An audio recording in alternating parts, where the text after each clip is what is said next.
How's it going, folks? Stu here. We've upgraded from coffee to just wine.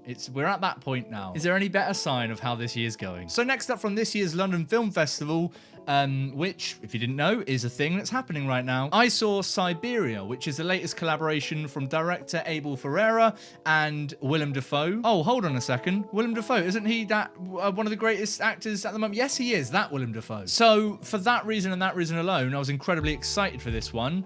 Didn't know much about it going into it, just that it was sort of an experimental, weird film with Willem Dafoe in it, and it ended up being the first major disappointment of the festival. It was, it didn't really, I don't know what this film was. This film should work. It should be my absolute cup of tea or glass of wine. It stars Willem Dafoe as an isolated guy in a Siberian mountain, and the film is like an experimental, really surreal look at this man as he journeys through memories and his thoughts. I should love that. That alone should be this review. It wasn't amazing.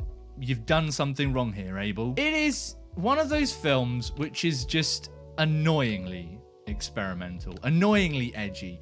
And I say that as someone that enjoys a lot of experimental films and is often the person that after an edgy experimental film where people are like, well, that was weird and stupid and I didn't get it. I'm like, well, you didn't need to get it. That's the beauty of cinema. Well, here I am saying I didn't get this one, and I thoroughly didn't enjoy it because of it. It's almost there, this film. It's a strange one because so much of it I can see myself almost enjoying. I'm like, these are the building blocks of something really interesting and really captivating. Why isn't it working on me? And I think the main reason is that it just feels like it's trying too hard to be random and edgy and experimental, which is the number one worst thing you can do when you're being experimental and random. As soon as it feels like you're aware that's what you're doing, it just, something changes in the viewing experience, I think. And this film starts off quite strong. We've got a voiceover from Willem Dafoe, which is like, oh, this is a bit weird. Wonder where this is going to go. We get some gorgeous, stunning imagery of the Siberian landscape, and things feel like they're off to an interesting start. But it just quickly becomes quite self-indulgent.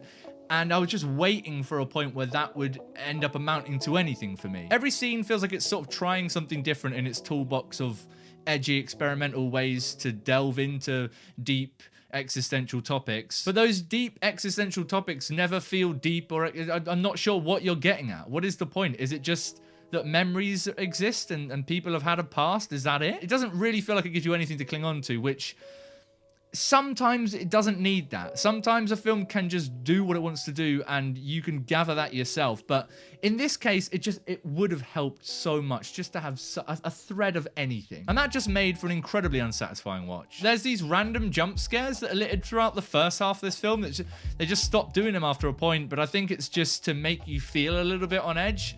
But it's just like, bam, here's a loud bear. Lots of breasts in the film. There's a sex scene with Willem Dafoe and many people, and none of it feels like it has a point. And I suppose the point is that it doesn't have a point, but at a certain point, the point's gotta be there. You see my point? I will give it this. It is visually a gorgeous film. No doubt about it. I really like the way it was shot and the look of this thing, but I could just never get past that thought in the back of my head saying, yeah, fine, but I need to think something about this. It almost dangles that in front of you as a viewer. And I have no doubt that's probably an intention on Abel Ferrara's part, but it doesn't make for a satisfying watch. And you're either going with it or you're not going with it. And this is one of those films where it didn't really take me anywhere. But it does have Willem Dafoe as its lead, which has to count for something. And I will say this, it's not my favorite Willem Dafoe performance at all, and it's nowhere near it. But I did still like watching him in this. And it's a testament to how great he is as an actor that I'm still engaged in him. I'm still happy to watch him do anything. And one of the only reasons it doesn't feel like I wholly wasted an hour and a half of my life here is because I quite like seeing Willem Dafoe do weird, interesting roles, and this is a weird, interesting role, no doubt. So he kind of saves this film from being wholly unwatchable, but the direction and everything else about it does come off as just supremely self-indulgent in a way which I was just waiting to click. It never happened. Never came. Ended the film and I just thought, wow, I don't know what just happened. And I'm happy to live my life never knowing what just happened. But what about you guys? Have you managed to check out Siberia at the London Film Festival? If you did, let me know what you thought about it. I'm interested to see where different people stand on this because I could see it being a very divisive one. although I struggle to see how people could really love it, to be honest. But that's the beauty of cinema. So let me know what you thought about it in the comments down below. We'll have a little chat.